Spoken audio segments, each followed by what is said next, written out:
Welcome to the Living the Dream podcast with Curveball. If you believe, you can achieve.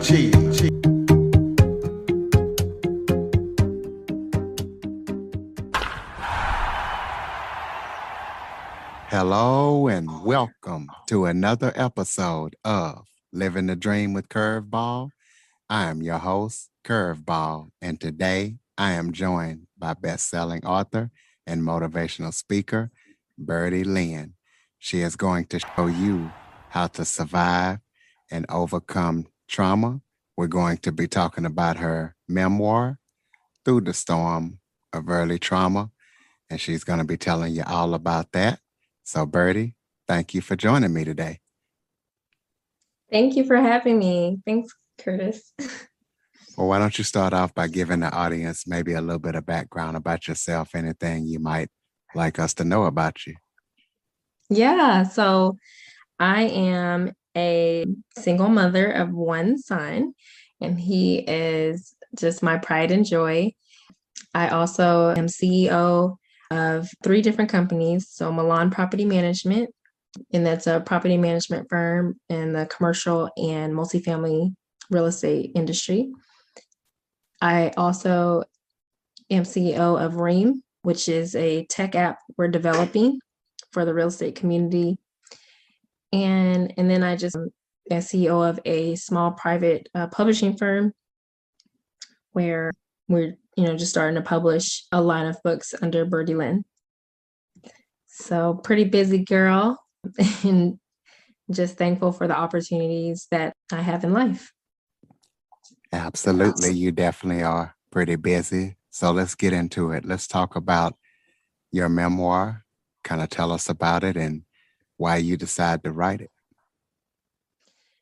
Yeah, so I decided to write Through the Storm of Early Trauma because it started out as just a healing journey for me. I didn't want to write it first and foremost, a very private person, but I kept getting encouraged by a friend and kind of aligned with just as far as writing the story and putting it out to the public. That kind of just came out of, I say, divine intervention, because I had 2 strangers then less than 2 months of each other tell me that I was hurting and running from something and that I needed to face it. And what I was running from was writing my story. And I didn't want to do that. I didn't want to put my business out there. So it was all about me. Eventually, I figured out that I needed to write my story because it could relate to so many people who had gone through what I went through. And I wanted those people to know what I didn't know at the time, is that they are not alone. And they're not alone in trying to heal from that trauma either and overcome it and move forward. And so I relived those moments with my editor, and she got me to kind of go deeper, and we were able to get my story out and get it out there to everyone for them to read. I wanted to make sure I was transparent, I was vulnerable, and that I didn't hold anything back. That way, anyone who has experienced the trauma that I've experienced in my life as a child, and they're affected by it, whether they know it or not, as an adult, that there was hope for them, that they could actually heal from that trauma and understand how to be free from it and live shamelessly and fearlessly. So I think that's very important. So when you were in the book, you mentioned that you're doing this from a positive perspective and to give out a positive message for people surviving trauma, not a negative message. How were you able to do that in your mind with all that you have been through, and give people tips on being able to do that, even though their trauma might be something negative, but they're trying to help people in a positive manner, and that's all they're doing. They're not showing any anger or resentment. They're saying, hey, I'm trying to help people in a positive way, not negative. Absolutely. That's a great question. So, one of the things that I wanted to that I was adamant about, and I wanted to make sure that I did was not just put my business out there and say, hey, this happened to me. I wasn't looking to share a negative experience and receive a pat on the back to say, oh, I'm so sorry.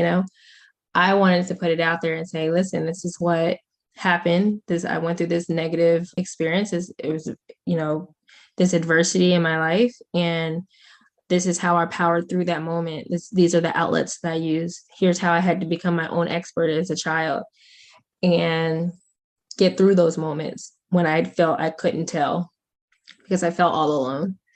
And here's not only how I did it, but here's how I healed from it later on and moved forward. And so I think that whenever you're sharing an experience, and this is just with trauma, period, whether you're going through it or you're trying to heal from, after it's happened and occurred, is that you can just say, this is what happened or this is happening, right?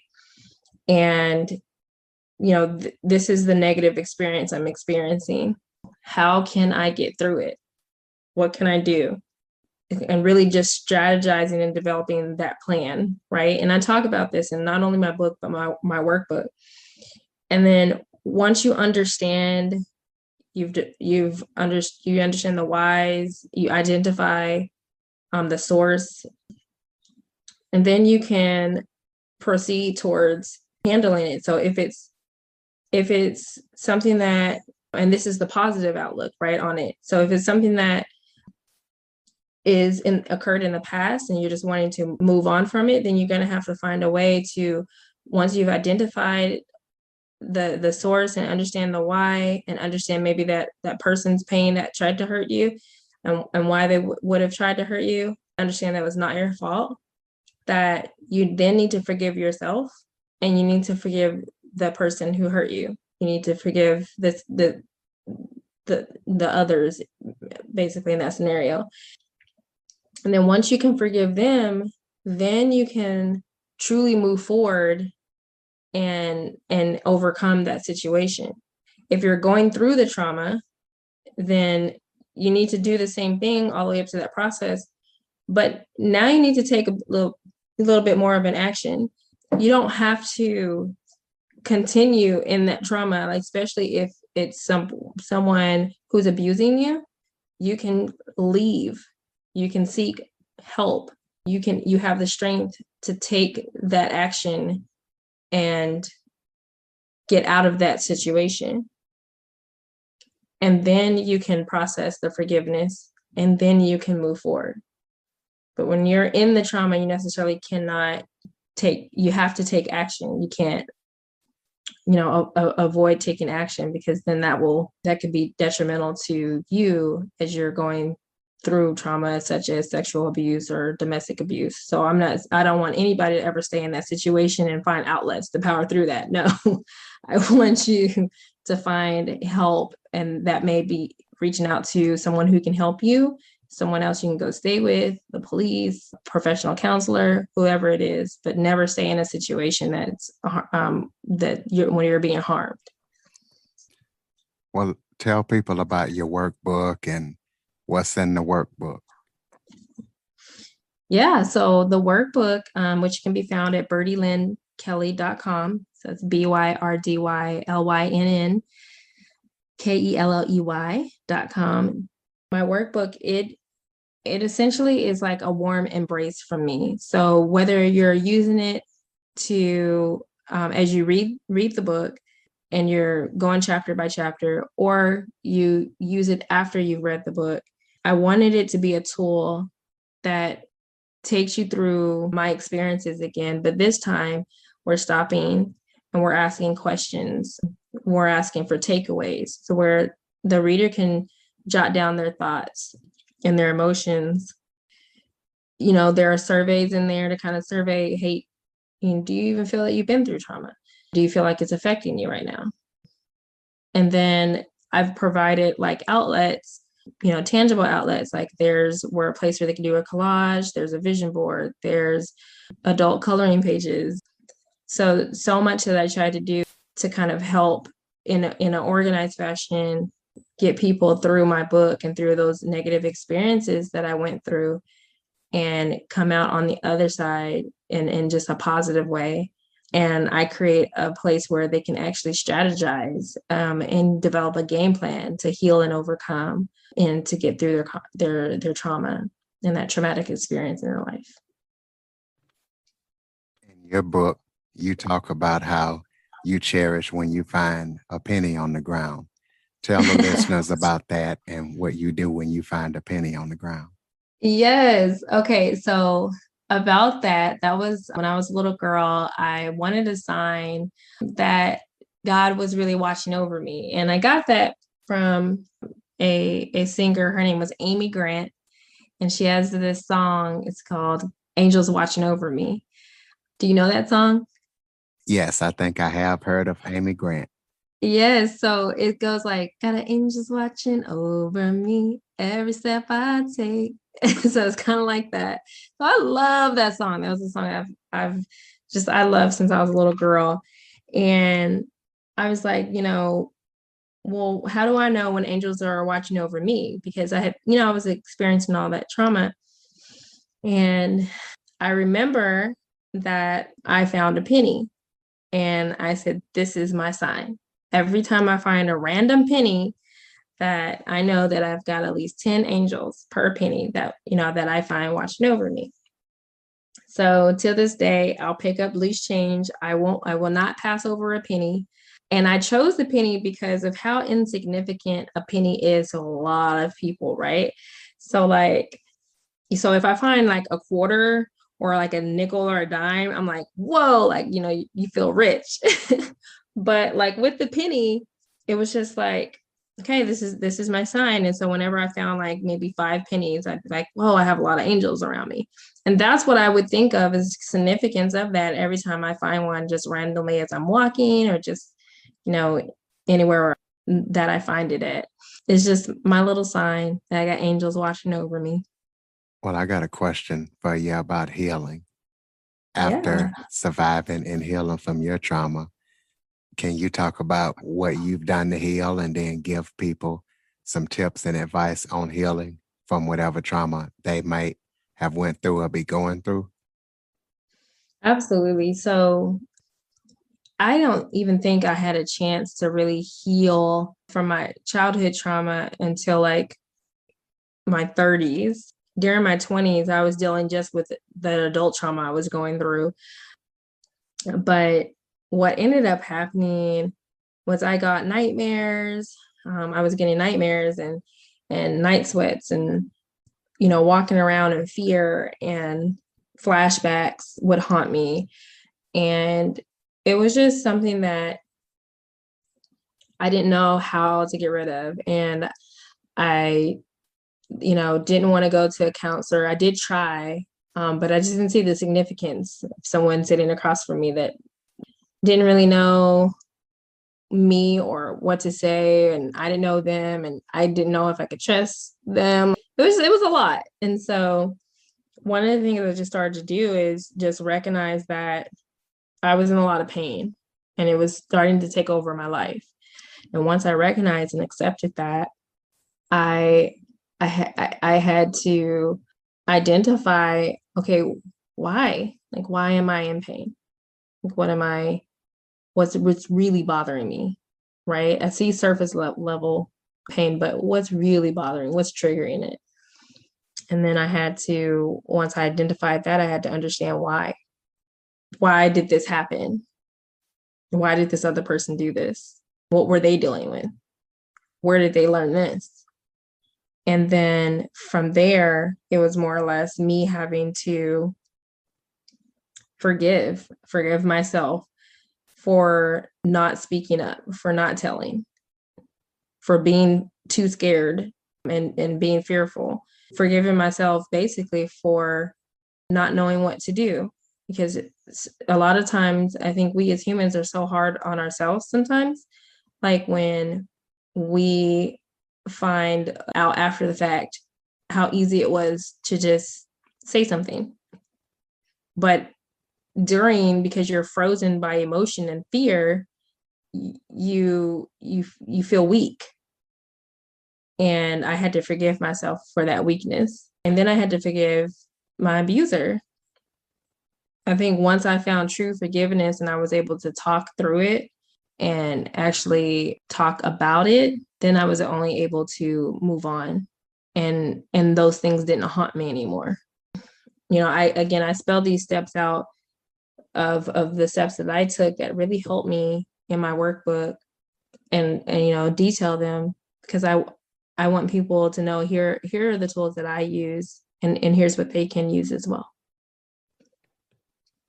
Well, I know you got a part 2 of your memoir coming out, but let's have you give out your contact information and tell people how they can purchase part 1 and 2 of your books and anything else Yeah. you might be working on. Yeah. So right now they can purchase part 1 on Amazon. So we have the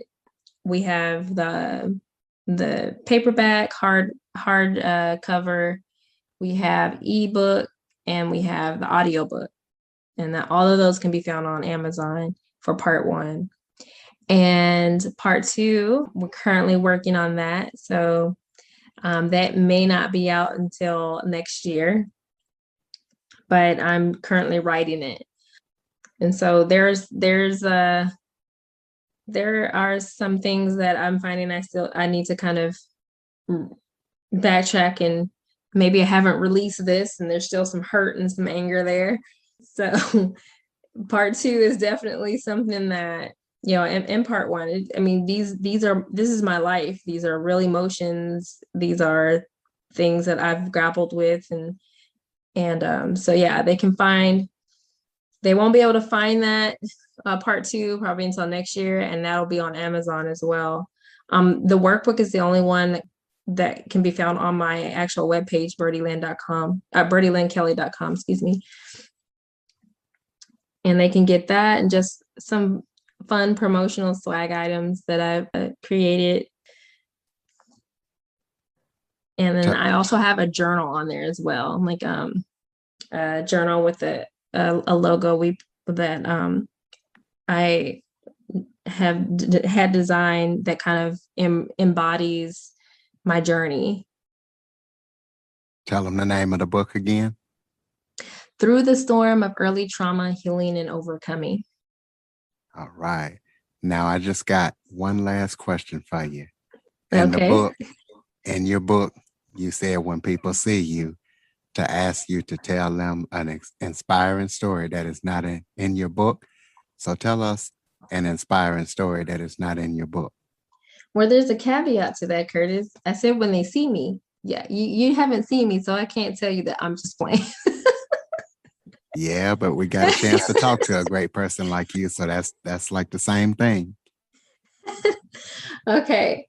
So a story that's not in my book. All right. So in 5th grade, I was a part of, now what was in the book was I made the Scotty Steppers. I had a journal entry about making the Scotty Steppers, which was a cheerleading group, like a little dance cheerleading group. Well, we went to a party that the coach hosted, and my parents and family went, and they had a barbecue out, in her backyard. And we were, again, I was still being bullied and teased with the kids, so I wasn't really accepted. But while all of our parents were there, everyone was on good behavior. So they, everyone was saying, let's have a race in the pool. Like, so we needed to, jump in the pool and race each other. So everyone stood on top of the pool deck there, and we were supposed to like dive in and then race to see who got to the other side of the pool the fastest. Well, I really didn't say, and I didn't know how to swim, but I thought that I did because I knew how to doggy paddle. But I had never swam in deeper water than like 4 feet. So I jumped in with the kids and I started swimming, and I all of a sudden felt my feet not touch the ground. And when I felt that, I tried to maybe just bounce down a little and to bounce back up, but I was in the deep water, so I couldn't bounce up, so I only went down further. When I realized that I couldn't bounce back up, I started drowning and panicking. And I was splashing around enough to where after all the kids had left my area where I was still drowning, they weren't splashing around anymore. There was one kid who realized that I was there and called out that I was drowning, and he jumped in and pulled me out just in time where I didn't have any more breaths left, and pulled me out, and they started like getting the water out of my system. And it happened to be one of the cutest guys in the school, which is so embarrassing. But that was a moment because it really taught me that you can't keep up with everyone. Like, I wasn't considered cool, and they would talk about me. So instead of trying to just do what I knew I could do as far as swimming, I tried to fit in and almost died. So that really taught me a huge lesson, never to try to keep up with the Joneses, essentially. And I think from there on forward, I never pretended to do something I knew that I couldn't do. Ladies and gentlemen, I would like to thank Byrdy Lynn for joining me today. Make sure you go pick up her book as well as her workbook. And also, please be sure to follow, share, rate, and review after listening. Byrdy, thank you so much for joining me today. Thank you for having me. Byrdy Lynn for joining me today. Make sure you go pick up her book as well as her workbook. And also, please be sure to follow, share, rate, and review after listening. Byrdy, thank you so much for joining me today. Thank you for having me. For more information on the Living the Dream podcast, visit www.djcurveball.com. Until next time, stay focused on living the dream.